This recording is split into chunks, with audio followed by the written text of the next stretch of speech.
गिलगित बल्तिस्तान कुदरती वसाइल से माला माल खिता है। यहाँ पर सोना, कीमती पत्थर, ग्रेनाइट और दीगर मादनी ज़खायर मौजूद हैं। किस तरह से mines and minerals department Gilgit Baltistan का माइनिंग प्रोसेस किस तरह होता है, एक्सट्रैक्शन से लेकर एंड प्रोडक्ट तक, आज हम वो सारा एक्सप्लोर करेंगे। आइए मेरे साथ।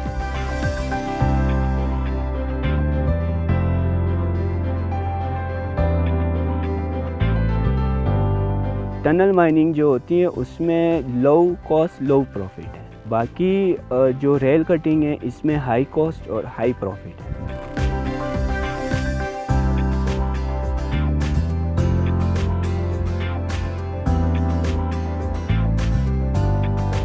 गिलगित बल्तिस्तान मदनी ज़खायर के हवाले से रिच है, जिसमें हमारे पास मेटालिक मिनरल्स है, जेम स्टोन्स है, डायमेंशन स्टोन्स है। इसके अच्छे वाफिर ज़खायर मौजूद है।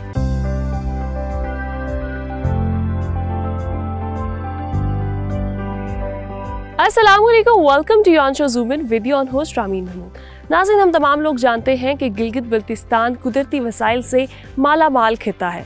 यहाँ पर सोना, कीमती पत्थर, ग्रेनाइट और दीगर मादनी ज़खायर मौजूद हैं। लेकिन इन मादनी ज़खायर की जो प्रोटेक्शन है, जो लाइसेंसिंग है, माइनिंग लाइसेंसिंग की अगर बात करूँ या उसके अलावा जो है उनको प्रोटेक्ट किस तरह से किया जाता है, क्या facilities mines and minerals department Gilgit Baltistan का इनको प्रोवाइड कर रहा है इन्वेस्टर्स को, उस पर आज हम बात करेंगे, वो देखेंगे। आइए मेरे साथ, मैं आपको दिखाती हूँ कि माइनिंग का प्रोसेस किस तरह होता है, उसके बाद जो है वो स्टोन्स की कटिंग और पॉलिशिंग कैसे होती है और फिर एंड प्रोडक्ट हमारे पास किस तरह से आता है।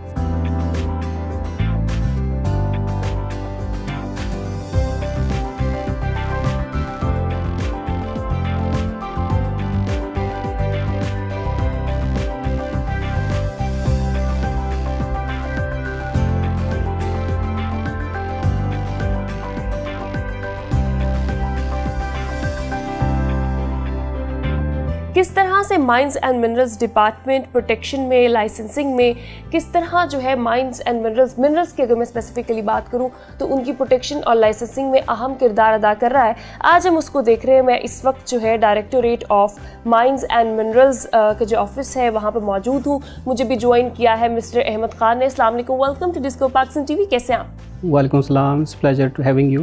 Thank you so much. मुझे सबसे पहले तो ये बताइएगा कि मिनरल्स कौन कौन से मौजूद हैं गिलगित बल्तिस्तान में, माइनिंग का प्रोसेस कैसे होता है और किस तरह ये इदारा काम कर रहा है? जी, गिलगित बल्तिस्तान मदनी ज़खायर के हवाले से रिच है, जिसमें हमारे पास मेटालिक मिनरल्स है, जेम स्टोन्स है, डायमेंशन स्टोन्स है। इसके अच्छे वाफिर ज़खायर मौजूद हैं और इससे पहले मैन्युअली होता था। और recently government of Gilgit Baltistan ने एक मिनरल पोर्टल लॉन्च किया हुआ है और जिसके ज़रिए से हम कोशिश कर रहे हैं कि पूरा मिनरल सेक्टर को डिजिटलाइज़ कर लें। और इसके लिए हमने हुकूमत गिलगित बल्तिस्तान के अप्रूवल के बाद हमने वो मिनरल पोर्टल लॉन्च किया हुआ है और उसके बाद हम ऑनलाइन एप्लीकेशन ले रहे हैं। और इंकरेजिंगली हमें तकरीबन 1600 प्लस डिफरेंट मिनरल टाइटल्स के लिए एप्लीकेशंस मौसूल हुए हैं और इनकी क्रॉस चेकिंग के ज़रिए से हम इनको मिनरल टाइटल ग्रांट करने के प्रोसेस में हैं। और हमने तकरीबन आज तक कोई 7 माइंस कमेटीज़ कंडक्ट किए हैं और जिसमें हमारे कुछ पेंडेंसी के केसेस थे और जो न्यू मिनरल पोर्टल के जो केसेस है उसको हम ग्रांट करने की कोशिश करें। मुझे बताएगा कि मिनरल्स के लिए कौन सी टेक्नोलॉजी इस्तेमाल की जा रही है इस डिपार्टमेंट की जानिब से उनकी माइनिंग के लिए और फिर प्रोटेक्शन के लिए स्पेसिफिकली? डिपार्टमेंट तो खैर मशीनरी डिप्लॉय नहीं कर सकता है, क्योंकि ये लीजेस है। डिफरेंट मिनरल टाइटल्स जब हम ग्रांट करते हैं तो मिनरल टाइटल्स की डिफरेंट कैटेगरीज हैं, ठीक है। कोई एप्लीकेशन रिकनेसेंस पे अप्लाई कर सकता है, कोई एक्सप्लोरेशन लाइसेंस पे हो सकता है, या फिर मिनरल डिपॉजिट रिटेंशन का भी होता है, या माइनिंग लीज पे होता है। तो बेसिकली शुरू में जो हमारे एप्लीकेंट्स लेते हैं वो एक्सप्लोरेशन लाइसेंस के लिए अप्लाई करते हैं। हम ग्रांट करते हैं उनको एक्सप्लोरेशन लाइसेंस 3 ईयर्स का, और 3 ईयर्स में वो टेस्टिंग करते हैं और रिज़र्व डिपॉज़िट को प्रिपेयर करने की कोशिश करते हैं। वो डिफरेंट सर्वेज फिजिबिलिटीज़ करके अगर उनको रिज़र्व डिपॉज़िट मिलता है तो फिर वो कन्वर्जन के लिए अप्लाई करते हैं। तो हमारे रिक्वायरमेंट्स के मुताबिक जब वो फुलफ़िल करते हैं एक्सप्लोरेशन, तो फिर हम उनको उनकी जो एक्सप्लोरेशन लाइसेंस है उसको कन्वर्ट करते हैं माइनिंग लीज़ में। फिर उसके बाद फिर वो माइनिंग लीज़ पे जाते हैं और फिर एक्चुअल एक्सट्रैक्शन स्टार्ट कर लेते हैं। अच्छा, अभी आपने बात की कि जो उस एक पैरामीटर के ऊपर आता है आप उसको वो लाइसेंस दे देते हैं। माइनिंग लाइसेंस लेट्स सपोज मैंने लेना है, तो क्या एक कंपनी के पास ऐसी क्या क्रेडिबिलिटी होनी चाहिए या फिर उस इंडिविजुअल के पास कि वो आप लोग जो है उसको ग्रांट कर देते हैं? एग्जैक्टली इसमें ये है कि फ़र्स्ट हमारे ऑनलाइन पोर्टल पे अप्लाई करता है, जो भी कोई SCCP का रजिस्टर्ड कंपनी है वो अप्लाई कर लेता है। फिर उसके बाद हमारे गिलगित-बल्तिस्तान माइनिंग कंसेशन रूल्स है, उसमें डिफरेंट चेक लिस्ट है। उस चेक लिस्ट के मुताबिक उसकी फ़ाइनेंशियल हेल्थ देखते हैं, उसकी कैपेबिलिटीज़ देखते हैं कि वो किस तरह से वो अपना वर्क प्लान डिफ़ाइन कर लेता है, और बैंक स्टेटमेंट होती है, और इसके अलावा उनकी जो टीम होता है, जो टेक्निकल टीम होता है, और उनके पास जियोलॉजिस्ट होना चाहिए, सर्वेयर होना चाहिए, उसको एग्जामिन करके उनको ग्रांट कर लेते हैं, फिर उसके बाद वो एक्सप्लोरेशन पे जाते हैं। अच्छा, मुझे बताइएगा कि शफाफियत को किस तरह यकीनी बनाया जाता है, स्पेसिफिकली कंपनीज की बात की जाए उनको सिलेक्ट करने में। दूसरा ये कि जो गैर कानूनी माइनिंग होती है उस पर ये इदारा किस तरह एक्शन लेता है, जो कानून के इदारे हैं उनके साथ मिलकर। आपने अच्छा सवाल किया, क्योंकि मैंने जिस तरह से अर्ज किया कि इससे पहले मैन्युअली होता था, और ये सेक्टर जिस अंदाज से रन होना चाहिए था, उस अंदाज से या उस मिनरल रिसोर्स को टेप करने के लिए सच काम नहीं हुआ था। और रिसेंटली इस ट्रांसपेरेंसी को इंश्योर करने के लिए और उस इनफॉर्मल जो सेक्टर था जो रन हो रहा था उसको फॉर्मलाइज करने के लिए, प्रॉपरली रेगुलराइज करने के लिए, और इस ट्रांसपेरेंसी को इंश्योर करने के लिए ये डिजिटलाइजेशन का सिस्टम स्टार्ट किया है। मुझे बताइएगा अभी रिसेंट टाइम्स में कितने लोगों के खिलाफ कार्रवाई हुई है डिपार्टमेंट की जानिब से, और क्या ये प्रोसेस जो है उस कार्रवाई के बाद कितना फ़र्क आया है कि जो गैर कानूनी माइनिंग है वो रुकी हो? जी बिल्कुल। तो हमने रिसेंटली जिस तरह से मैंने अर्ज़ किया कि इससे पहले हमारे MCR time to time amend होते रहे हैं। इस तरह के इससे पहले अगर कोई इलीगल ट्रांसपोर्ट करता था मिनरल्स, तो उस वक़्त वहाँ पे उसको कुछ फ़ाइन इम्पोज़ हो जाता था, और फ़ाइन इम्पोज़ करने के बाद फिर उसका जो मिनरल ट्रांसपोर्टेशन होता था उसको अलाउ करते थे कि फ़ाइन था। ठीक है, अभी रिसेंटली जो 2024 में जब हमने माइनिंग कंसेशन रूल्स अमेंड किए हैं, उसमें कॉन्फिस्केशन का प्रोविज़न डाला है, और उसमें कोई भी मिनरल बग़ैर राहदारी के या बग़ैर किसी लाइसेंस लीज़ के अगर ट्रांसपोर्ट करने की कोशिश करता है तो उसको हम कॉन्फिस्केट करते हैं। और हमने बहुत सारे रेड्स कंडक्ट किए हैं, और उसके बाद हमने मिनरल्स को कॉन्फिस्केट करके काफ़ी हमने, क्योंकि इसका हमारा प्रोविज़न ये है कि जब हम कॉन्फिस्केट करते हैं तो हम ऑक्शन करते हैं, और ऑक्शन करके जो भी रेवेन्यू जनरेट होता है हम GB कंसोलिडेटेड फंड अकाउंट में हम डिपॉजिट कर लेते हैं। अच्छा, मुझे बताइएगा आप लोग यहाँ पर टेस्टिंग भी हो रही होती है, उसके अलावा भी वो क्या क्या लैब्स किस तरह से काम कर रही हैं, और बाकी कौन कौन सी ऐसी फैसिलिटीज़ हैं जो ये डिपार्टमेंट दे रहा है मिनरल्स के जो इन्वेस्टर्स हैं उनको भी, उसके अलावा भी? जी बिल्कुल, हमारा मिनरल टेस्टिंग लैब है, और हमारे जो MCR के मुताबिक जो भी एक्सप्लोरेशन लाइसेंस जिसको ग्रांट होता है उनको एटलीस्ट 2 ISO सर्टिफाइड लैब से टेस्ट करवाना लाजमी है। और साथ साथ हम उनको जो एक्सप्लोरेशन लाइसेंस होल्डर्स हैं उनको ये भी बताते हैं कि हमारा जो माइंस एंड मिनरल्स डायरेक्टरेट में जो टेस्टिंग लैब है वहाँ से भी आप टेस्ट करवा सकते हैं, क्योंकि हमारी कैपेसिटी उस लेवल की नहीं है। हम उस टेस्टिंग लैब को अपग्रेड करने के उस प्रोसेस में है।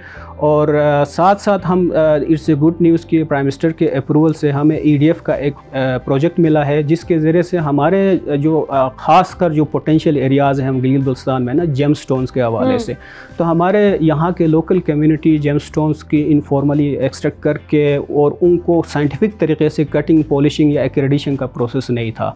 तो जिसके लिए हमारे यहाँ पे 2 लेपेडरी सेंटर्स हैं, एक सिकरदो में है और एक गिलगित में है। तो हम उस प्रोजेक्ट के तहत उन लेपेडरी सेंटर्स को अपग्रेड करने जा रहे हैं, और जिसमें स्टेट ऑफ द आर्ट हम मशीनरी इंशाल्लाह हम लॉन्च करेंगे। हमने बिडिंग का प्रोसेस कंप्लीट किया हुआ है।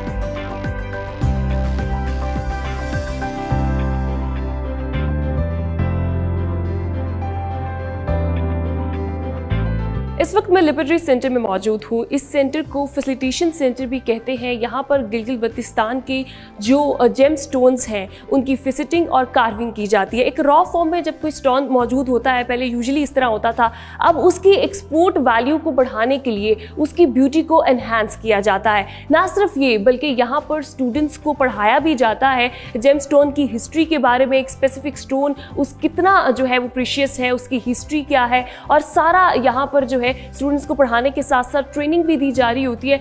उसके अलावा ये वो सेंटर है जहाँ से जेम स्टोन्स की ब्यूटी को एनहांस करने के बाद पूरी दुनिया में ये स्टोन्स जाते हैं और हमारी एक्सपोर्ट वैल्यू में इजाफा करते हैं।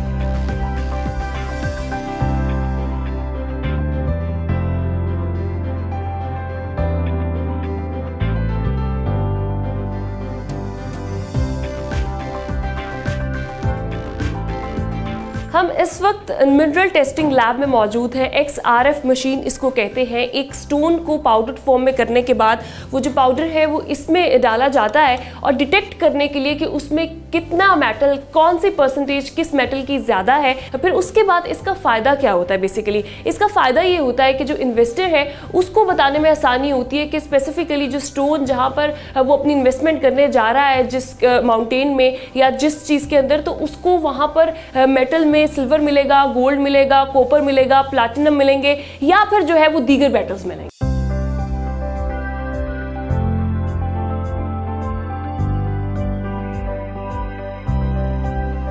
आज हम जूम इन में mines and minerals department Gilgit Baltistan को एक्सप्लोर कर रहे हैं। इस वक्त मैं गिलगित सिटी सकार कुई के मकाम पर मौजूद हूँ जहाँ पर माइनिंग का प्रोसेस किया जाता है। स्पेसिफिकली ग्रेनाइट को यहाँ पे सर्वे करके लेने के बाद उसको एक्सट्रैक्ट करके फिर प्रोसेस के लिए भेजा जाता है। अभी मुझे उनके रिप्रेजेंटेटिव अनीस ने ज्वाइन किया, उनसे बात करते हैं। अस्सलाम वालेकुम, कैसे हैं आप? वालेकुम सलाम मैडम, आप कैसी हैं? मैं बिल्कुल ठीक हूँ, आप बताएं। मुझे ये बताइएगा कि कैसे पता चला आपको कि ये जो स्पेसिफिक एरिया है यहाँ पर ग्रेनाइट है, उसकी पहचान कैसे हुई और किस तरह सर्वे करते हैं आप यहाँ पर? बेसिकली सबसे पहले तो हम लोग इस पे ना मैनुअल सर्वे करते हैं। मैनुअल सर्वे में फॉर एग्जांपल जितनी हमारी लीज एरिया है उसके कोऑर्डिनेट उसके मैप के मुताबिक, तो यहाँ पे ना जो मैनुअली हम कर रहे हैं उस पर जिसी तरह आप देख लें यहाँ पे इस तरह पत्थर पड़े हुए हैं, तो सेम कोई भी पत्थर हम यहाँ से इस तरह उठाते हैं, ठीक हो गया। तो इस पे आपको थोड़ा आइडिया अंदाज़ा, क्योंकि माइंड भी थोड़ा इसमें लगाना है। आप देखें ये थोड़ा एंटीक से लगता है। हाँ जी। फिर आप इसको उठाएंगे, शाइन भी कर रहा है। हाँ शाइन भी कर रहा है, आपको मतलब पता चल जाएगा यार ये एक नॉर्मल पत्थर और इसमें डिफरेंस है। तो आप वो पत्थर कलेक्ट करो, कलेक्ट करके उसकी तरफ जो वेन जा रही है आपको आइडिया हो कि ये पत्थर मैंने कहाँ से उठाया। उसके बाद सेकंड इसको हम लेबॉर्ट्री भेजते हैं। लेबॉर्ट्री में ये होती है इसकी अब ग्रेनाइट पे इसकी कटिंग और पॉलिशिंग होती है, और कटिंग और पॉलिशिंग करके इसकी हार्डनेस और कटिंग पॉलिशिंग इनकी क्वालिटी क्या है, तो वो हम उस पर फोकस। एक पत्थर पे जो है वो लैब में भी तो चेक होता है कि कौन सा मेटल कितना पाया जा रहा है और उसके बाद जो है वो उसको मज़ीद किस तरह से इस्तेमाल किया जाता है। मुझे ये बताएगा कि ये जो स्पेसिफिकली ग्रेनाइट की माइनिंग है, हम यूजुअली टनिंग माइनिंग भी देखते हैं, टनल्स में माइनिंग हो रही होती है। ये रेल कटिंग माइनिंग, इन दोनों में क्या फ़र्क है, टनल माइनिंग और rail cutting mining? Basically tunnel जितना मेरे नॉलेज में है तो टनल माइनिंग जो होती है उसमें लो कॉस्ट लो प्रॉफिट है इन माई सर्वे। बाकी जो रेल कटिंग है इसमें हाई कॉस्ट और हाई प्रॉफिट है। तो फिर हम जो हमारी अपनी कंपनी है तो उसमें फिर हमने फोकस किया है कि क्योंकि लो उस पर करने से बेहतर है कि हम हाई पे ही चले जाएं, तो फिर हम डायरेक्ट हाई पे हम लोग ने रेल कटर जो माइनिंग है उस पर हमने मूव किया।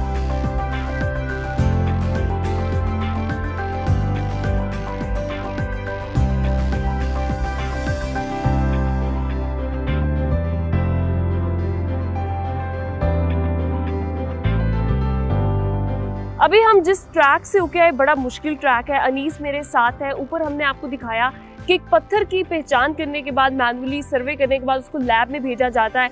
ये जो एक पत्थर हमें नज़र आ रहा है, एक स्टोन हमें नज़र आ रहा है, हमारे घरों में जितनी फ्लोरिंग टाइल्स होती हैं, जितने प्रोडक्ट्स डिज़ाइनिंग में इस्तेमाल हो रहे होते हैं उसमें ये ग्रेनाइट इस्तेमाल होता है। यहाँ से शुरू होता है, अभी पीछे जो है यहाँ पे प्रोसेस जारी है। मुझे अनीस ये बताएं, ये तो बड़ा मुश्किल होता होगा, क्या मुश्किलात है? रास्ता भी इतना टफ है, मशीनरी को यहाँ पर लेके आना, इंफ्रास्ट्रक्चर डेवलप करना।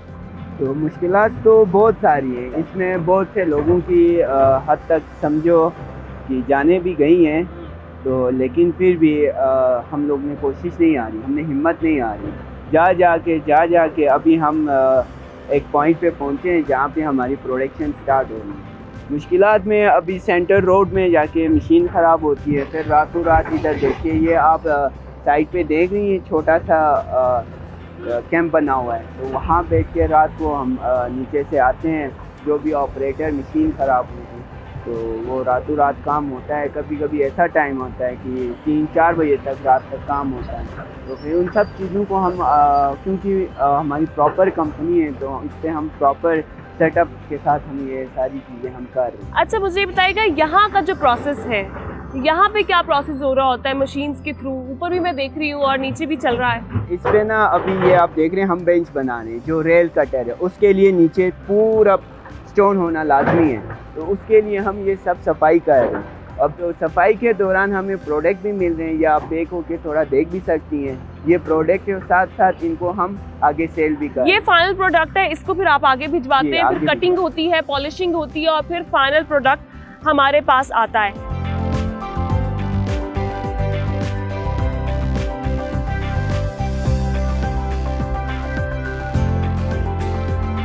इस वक्त हम माइंस एंड मिनरल्स डिपार्टमेंट के फैक्ट्री में मौजूद हैं, जहां पर पॉलिशिंग और कटिंग होती है मार्बल की। मेरे साथ उनके रिप्रेजेंटेटिव वाहिद मौजूद है, उनसे बात करते हैं। अस्सलाम वालेकुम, कैसे हैं आप? वालेकुम सलाम, आप ठीक हैं? मैं बिल्कुल ठीक हूँ। मुझे बताएगा कि यहाँ पर क्या प्रोसेस होता है? यहाँ पे ये शाइन एंड सन्स वालों की फैक्ट्री है। यहाँ पे मार्बल और ग्रेनाइट की कटिंग और पॉलिशिंग होती है। सबसे पहले ये माइनर्स जो है माइनिंग साइट से रॉ मटेरियल यहाँ लाते हैं, फिर इसको कटिंग करते हैं। कटिंग करने के बाद नेक्स्ट जो प्रोसेस है उसको पॉलिशिंग करते हैं। पॉलिश करके ये फिर उसकी मार्केटिंग करते हैं, फॉरेन भी बेचते हैं, यहाँ डाउन कंट्रीज भी बेचते हैं यहाँ पे। मुझे ये बताएगा कि ये सारा दिन जो है वो कितना सारा दिन ये प्रोसेस हो रहा होता है? जी जी, ये सुबह से लेकर शाम तक यही काम यहाँ होता रहता है। अच्छा, यहाँ पे तो स्पेसिफिकली मार्बल और ग्रेनाइट की कटिंग हो रही है। वैसे गिलगित की अगर मैं बात करूँ तो यहाँ पर कौन कौन से पत्थर मौजूद होते हैं? मेटल हमें ज्यादा कौन सा मिलता है? गिलगित बल्तिस्तान में तो आपको पता है दुनिया के तमाम दिगर ममालिक से यहाँ पे रिच कंट्री है जेम्स स्टोन के हवाले से, मेटल्स के हवाले से। तो गिलगित बल्तिस्तान में सबसे ज़्यादा जेम्स स्टोन की बहुत अच्छी क्वालिटी में जेम्स मिलते हैं डिफरेंट एरियाज़ में, बल्तिस्तान में, शिगर में, हरामुश में, गिलगित में, हर जगह में। लेकिन ज़्यादातर यहाँ पे copper, granite, marble, lead, antimony, यहाँ पे जो भी precious, semi precious and industrial material के लिए जो रॉक्स इस्तेमाल होते हैं सब यहाँ पे प्रोवाइड है, मिलते हैं यहाँ पे। मुझे ये बताइएगा कि जो स्टोन्स होते हैं कुछ छोटे होते हैं, कुछ बड़े होते हैं, तो मशीन उसी लिहाज से उनकी कटिंग के लिए इस्तेमाल होती है। यहाँ पर कौन सी टेक्नोलॉजी यूज हो रही है?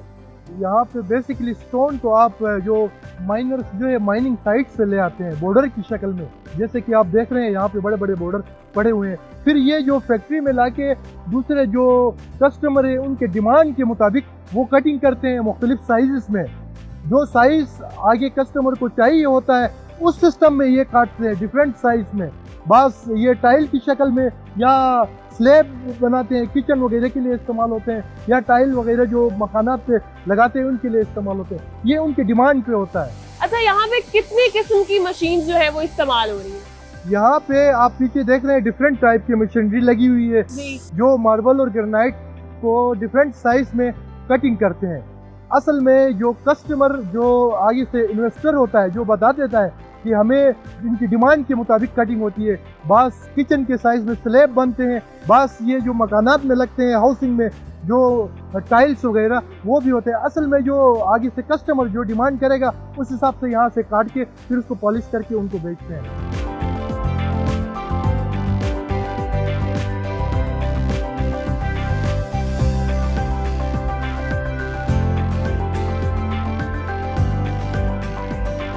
आज हम Gilgit Baltistan mines and minerals department को एक्सप्लोर कर रहे हैं। जब हम बात करते हैं मेहनत के हवाले से, अगर हम बात करें कि एक स्टोन को रॉ फॉर्म में किस तरह एक्सट्रैक्ट किया जाता है, माइनिंग, फिर उसके बाद हमने आपको ये प्रोसेस दिखाया कि उसकी कटिंग कैसे होती है, पॉलिशिंग कैसे होती है फैक्ट्री में डिफरेंट मशीन्स के थ्रू।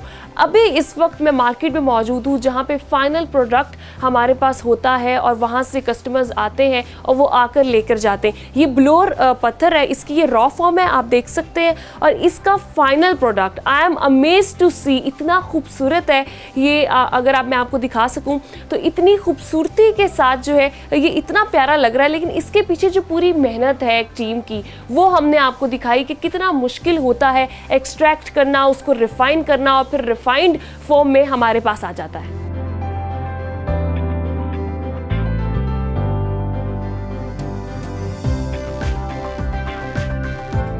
इस वक्त मैं जेमस्टोन मार्केट में मौजूद हूँ। हमने आपको दिखाया कि एक रॉ फॉर्म से किस तरह कटिंग की जाती है, क्या प्रोसेस होता है, फाइनल प्रोडक्ट एक रॉ पत्थर से या स्टोन से किस तरह बनाई जाती है, वो जो फाइनल स्टोन हमारे पास आता है वो कितना खूबसूरत होता है, उसको हम देख रहे हैं। अभी पाकिस्तान जेमस्टोन मिनरल कमेटी के जो हमारे पास चेयरपर्सन मौजूद है उनसे बात करते हैं। मुझे बताइएगा ये कौन सा रॉ फॉर्म है? ये एक्वामरीन है, ये स्कार्दो शिगर का, ये क्रिस्टल कहते हैं, इससे कटिंग ये ज्वेलरी बनती है इससे। हाँ, बहुत खूबसूरत है। हम अगर आपको दिखा सके तो इसे ज्वेलरी बनती है। मुझे बताइएगा ये एक स्टोन की क्या प्राइस है, कितने का है? कैरेट के हिसाब होता है, 1 ग्राम में 5 कैरेट होता है, पर कैरेट ये 3000 का है। पर कैरेट 3000 का, जितने ज़्यादा कैरेट्स होते जाएंगे। अच्छा, मुझे ये बताइएगा कि गिलगित में स्पेसिफिकली कौन कौन सा पत्थर पाया जाता है, उससे क्या क्या बनता है? गिलगित में सबसे ज़्यादा तो ये एक्वामरीन होता है, फिर क्वार्ट्स होता है, दुर्र नजफ़ होता है, मुई नजफ़ होता है, गार्नेट होता है, गोमेदक होता है, यहाँ पे टूरमिलिन होता है, रूबी है, एमरल्ड है। ये सारे ज्वेलरी में इस्तेमाल सारे होते ज्वेलरी है, सेमी प्रेशियस और प्रेशियस स्टोन, इसमें दोनों है। कस्टमर की ज़्यादा क्या डिमांड है आजकल? कौन से स्टोन चल रहे हैं? स्टोन सबसे ज़्यादा एक्वामरीन बिकता है। एक्वामरीन चल रहा है जो ज्वेलरी में इस्तेमाल होता है। इसके कलर की वजह से, क्योंकि इसका ये वाटर है ना, एक्वा पानी वाला कलर है ये। बिल्कुल जी, एक्वा कलर आजकल बड़ा इन है और ज्वेलरी में स्पेसिफिकली ये वो स्टोन है जो इस्तेमाल होता है, एक्वामरीन। और उसके अलावा हमने आपको बताया कि गिलगित बल्तिस्तान में कौन कौन से स्टोन्स मौजूद हैं, यहाँ पे किस तरह माइनिंग के प्रोसेस से लेकर एंड प्रोडक्ट तक कितनी स्ट्रगल मौजूद होती है और फिर फाइनल प्रोडक्ट हमारे पास आता है।